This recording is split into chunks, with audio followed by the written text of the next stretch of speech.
Alright, so picking it back up here on this one, what we're going to do is look at where we had left off. So, as I said, that the entropy is the disorder of the system, just like delta H. Delta S is going to be the final minus the initial. And if the products are more disordered than the reactants, then entropy increases or has a positive sign. If the products are more ordered than the reactants, then delta S has a negative sign. So, large entropy means it has a large number of microstates, very disordered. For example, look at these two things that are considered to be very disordered. Pile of, looks like a bunch of metal trash, and somebody's really messed up room. Could be one of those hoarder deals. If we look now at small number of microscapes, less disordered microstates, look at this nice sewing room that's been organized, and then look at this nice row of vehicles at probably some car lot. So we're going to kind of skip ahead on this. There's three ways that molecules can move, because when I talk about these microstates, I want to use this concept of motion to explain it. You can have three types of motion: translational, vibrational, and rotational. Translational means moving from one spot to another. Vibrational, pretty straightforward. Rotational, they're going to spin. So if you watch these as they go, you will see how they operate. Watch the little gentleman as he moves across the screen. And you can see he moved from one side of the screen to the other. And in that case, we call that translational motion. Now he's vibrating and then rotating. So we'll have another one come in again. This time, watch, he's going to do all three, because you can have all three at one time. So you see him vibrating, rotating, and translating as he moves across the screen. The more kinetic energy we have, then the more entropy.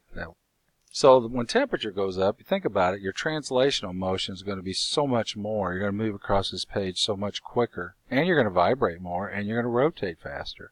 So all three are going to go up. If they all three go up, the kinetic energy goes up, then typically we're going to have more chances to be in different microstates, as we call them. The more microstates are possible.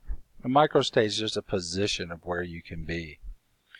So, you know, there's probably an unlimited number of microstates in the classroom where a molecule could be. So think about all those ways. Now, not all of them are different, but you know, if you're spinning to the right and all you're doing is a single atom spinning to the right, you don't really have very many microstates. You're going to have to look in a textbook for more of a description of the microstates. That's really a place where we don't have a lot of time to spend on it. If you don't understand that concept, I'd suggest you read over it. So as temperature goes up, entropy goes up. As temperature goes down, entropy goes down.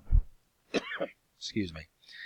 And as you move from the solid state to the gas state, think about gas molecules moving all over everywhere, where the particles in a crystal are locked into space and really can only vibrate. So there's a lot more positions or microstates that gases can be in than they can be in the solid state. So if you are actually doing freezing, you're becoming more ordered, so that's considered a negative entropy. Whereas if you're melting, you're going from the solid to the liquid state, so you're gaining disorder, so that's considered positive entropy.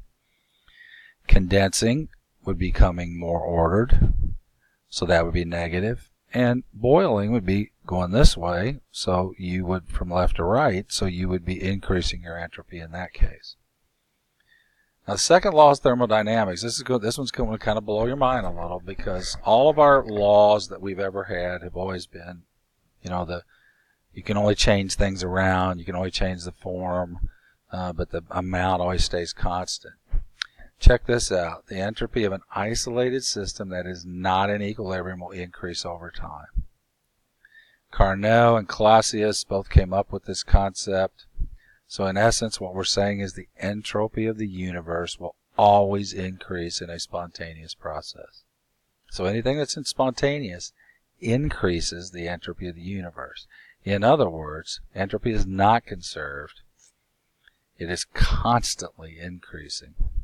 For isolated systems, for reversible systems, then the change in the entropy is nothing. If you can go back and forth between melting and freezing, no change in the entropy. But for anything that's irreversible, anything that's spontaneous, then the change in the entropy of the system always has to be greater than zero, because entropy is always increasing. Kind of a hard concept to think about. But right now we know we live in an expanding universe. Kind of makes sense on this, that the randomness of the universe, because it's expanding, that's just one case of it.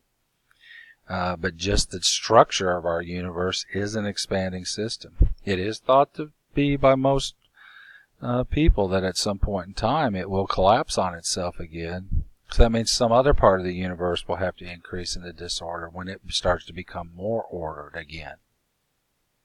Okay, well, that gets us through the first of the two videos, but I'm going to move right into the second one. And I'm going to skip a bunch of this and just for now, and just talk about if you're at absolute zero, then that is the third law of thermodynamics says if you're in a perfect crystalline substance, it has no disorder. It's perfectly ordered, so there is no randomness. That would be perfect order. It's kind of like yoga, you know. It's impossible to be in that condition because things naturally are going to have vibrational motion. So it's going to be pretty much, you know, mission impossible here. So when does entropy increase? When the number of gas particles goes up. So if you look at this, I'm going from 2 particles to 4 particles.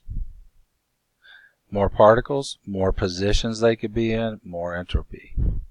Going from right to left here would decrease the entropy. That would be negative. Going from left to right here would be positive. Why? Let's think about things. Well, there's fewer bonds over here. There's fewer restrictions on the motion. We've got more degrees of freedom and more possible microstates. That's a positive delta S then. Liquids or solutions are formed from solids. You're taking those good ordered pieces of solid crystal, spreading them out amongst each other. And when you do that, obviously they become, boom, more disordered. So going from a solid to a solution spreads the particles out, less order, more randomness, positive entropy. When you go from a liquid or solid to a gas, more degrees of freedom, more space, more entropy. So let's look at some scenarios in the last part of this. And it says, which one has the greater entropy, a mole of oxygen at 300 or a mole of oxygen at 500? We discussed this one earlier.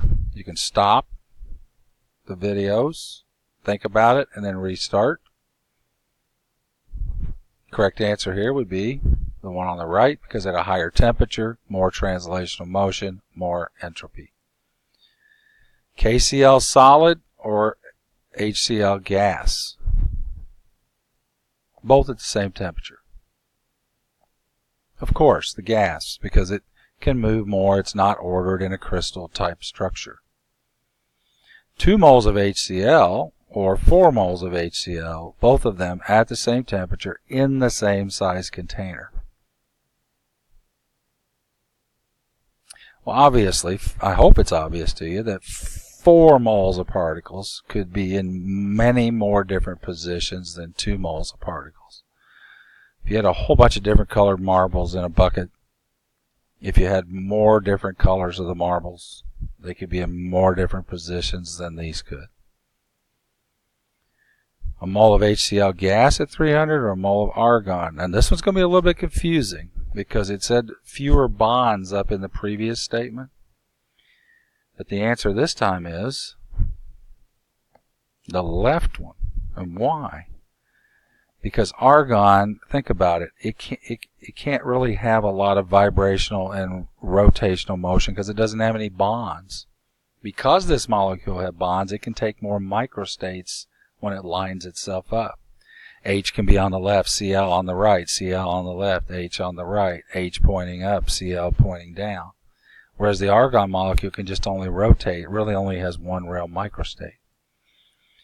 2 moles of HCl gas at 300 or 2 moles of HCl gas at 300. One in a 10-liter vessel, one in a 5-liter vessel. You got a lot more room to stretch out here than you do here. A lot more places you can be in your living room than in your closet. I mean, this is your living room, this is your closet, so boom.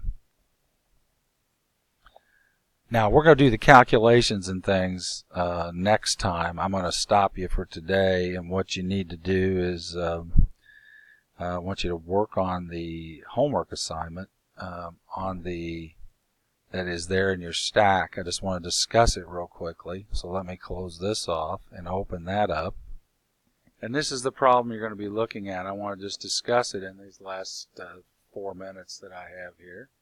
And if you'll notice, I want you to answer these questions about thermodynamics. It gives you 2 reactions, and then there's a blank reaction here. And the first thing they want you to do is they want you to write the balanced equation for the complete combustion of, and here's the key, 1 mole of CH3OH. So when this equation's balanced, they want 1 mole of CH3OH on the left when you burn it. Think about the others, and you will probably need fractional coefficients when you do that. Then, on the basis of your answer to Part A and the information in the table, determine the enthalpy for this reaction. Notice this reaction is nowhere in this table. But if you think about Hess's law, we can rearrange these 3 once we get them to get this reaction. So this B is going to be a Hess's law problem.